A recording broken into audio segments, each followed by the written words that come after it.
And on the 8th day, God looked down on his planned paradise and said, I need a caretaker. So God made a farmer.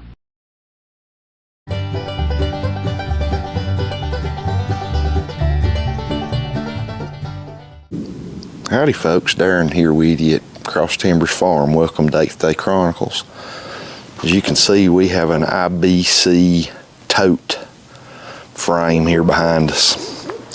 And I've done pulled the container out, and it's pretty dirty with some muddy junk in it I've got to clean out. That tote contained, I looked at the MDSD, I forget those letters, but basically the biohazard sheets that come with what was in it, and what was in it wasn't not harmful to animals or humans. So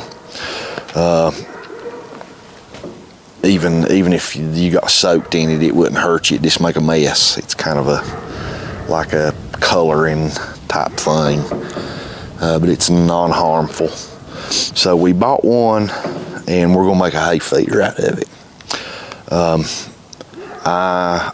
If you've watched the channel very long, you know that I'm always striving with something to do with hay, and I'm striving to make the best hay feeder possible for our dairy goats to feed mini round bales. And this particular one, building one out of a IBC tote, the frame, where I'm going to cut it and fold in the sides, and I'm going to leave a bottom for catchment for hay that falls out, and then I'm going to use part of the tote, the top of it, for a lid. I'm going to fabricate a lid that will go on and off to shed the rain off of it so nothing in it, the hay, gets wet. The barrel feeders that we use are working fantastic. I have no complaints about the barrel feeders, none. But you know, I'm always looking for an improvement. Nothing's ever perfect, and I would like to get this one built, and I'm hoping to get this one built soon and get it put out at the barn to use side by side with a barrel feeder and see which one I like better. I'm not going to take y'all along on a complete build with this thing. There are tons of videos on YouTube from fantastic other homesteads and small family farms with people really good at videoing that has built these feeders already, and a step-by-step guide. So I'm not going to go through that. It would just be very repetitive because there's a lot of information on YouTube about how to build these things. So I'm going to build one and get it built and put it side by side with our barrel feeder and see how it goes.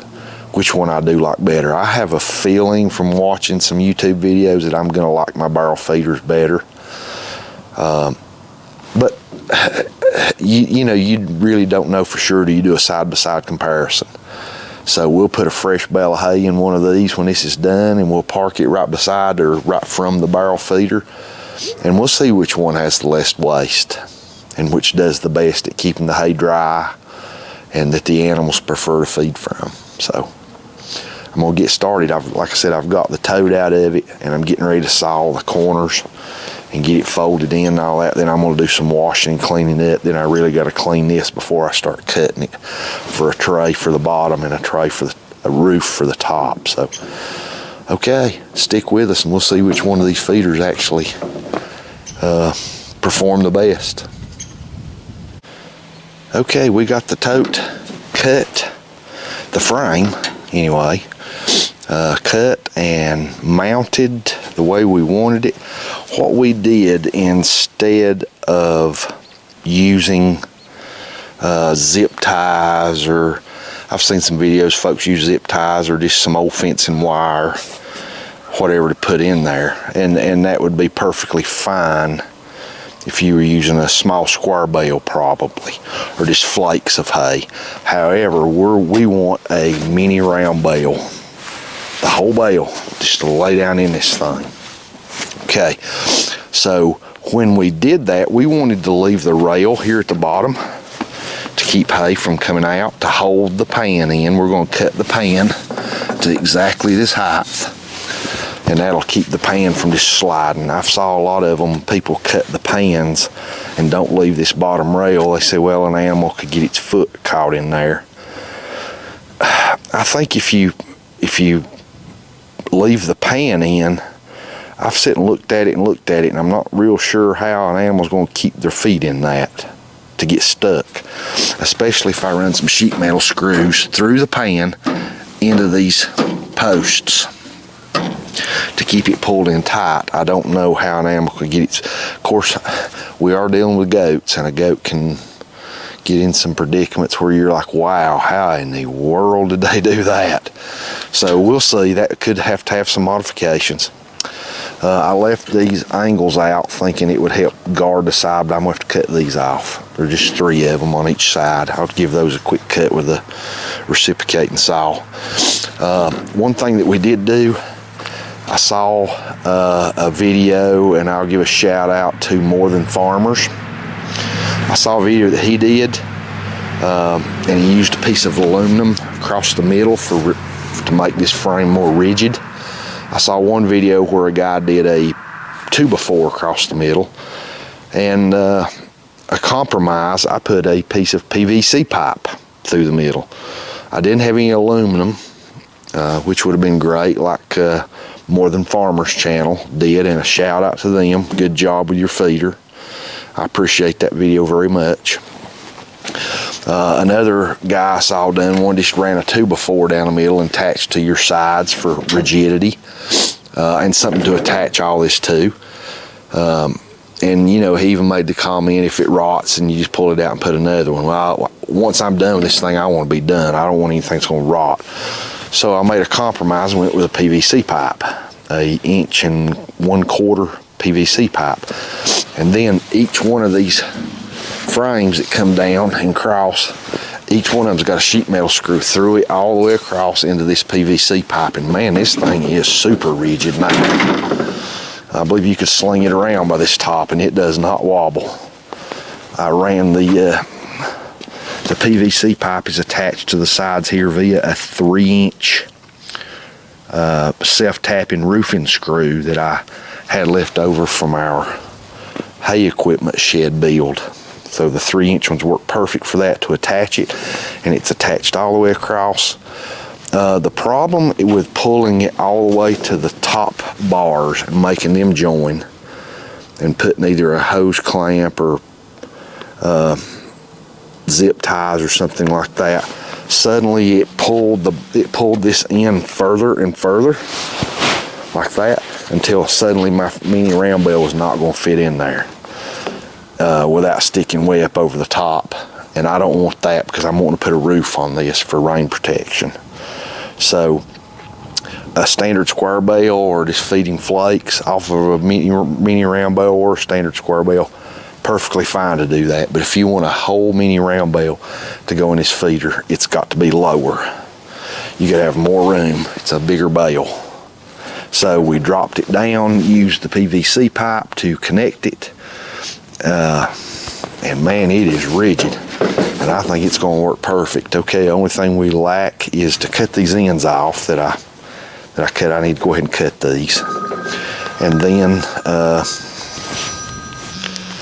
then we will get the tote cut and cleaned up and ready to go. So stick with us and we'll do the comparison. Okay folks, it's a couple days later, and the weather kept us from working on our hay feeder one day, and the day we started on it, we got a kind of a late start and it got dark on us pretty quick. So we got the hay feeder finished today, the IBC tote conversion, and it took a little bit longer because I power washed the tote after I cut it for a roof, and then for a base I have seen some residue in there that I wasn't really comfortable with, even though it was not supposed to be toxic, but I still pressure washed it, and got it really good and clean, and now I'm not worried about the goats eating out of it. So it's out, and as you can see behind me here, they're eating away on it. So we're going to do a side-by-side comparison and see which one they like the best. And this comparison will take about a week probably. You can't judge off of just one day. Right now there's a fresh mini round bale in this IBC feeder, so they're going to go at it. And I've got a little shadow here paying me a visit. Okay, we're going to give it about a week and do a side-by-side comparison of which feeder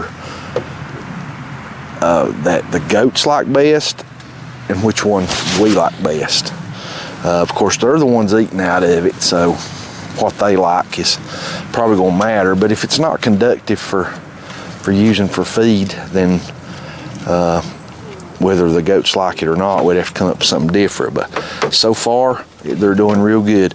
And one thing that I did, and a shout out to a gentleman also named Tim Thompson, I do believe was his name, and I do not remember the name of his YouTube channel, but he done an IBC tote conversion hay feeder, and I took one of his tricks about the base, and I'll show you what I did here.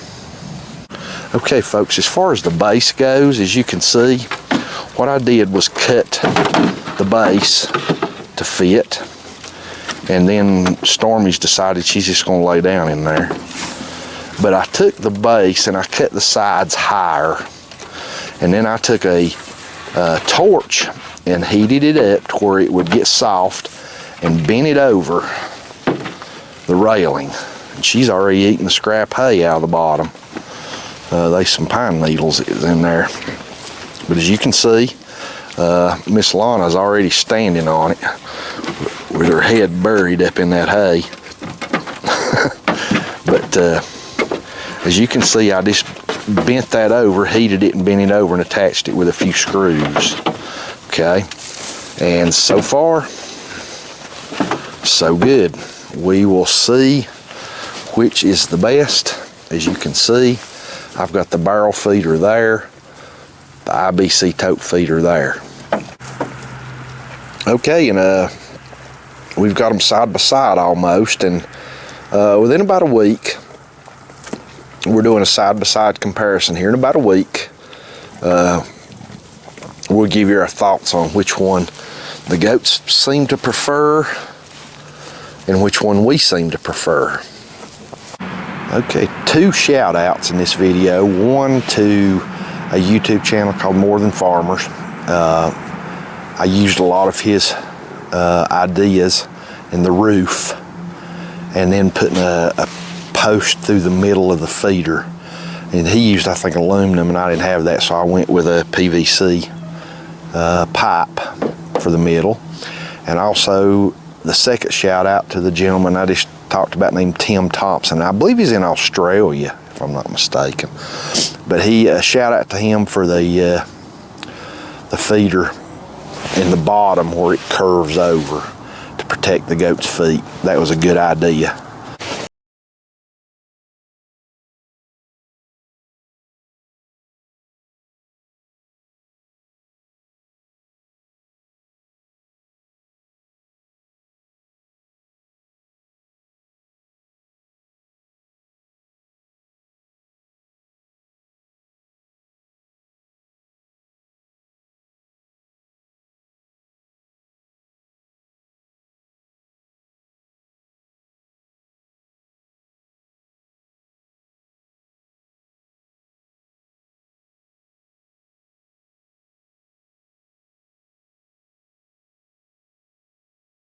Along with us this afternoon here at Cross Timbers Farm for our IBC tote build, and if you haven't, we'd really appreciate it very, very much if you'd subscribe to our channel. God bless and have a good evening, and we'll be back with you in about a week for a follow-up video to the hay feeders. God bless, have a good evening.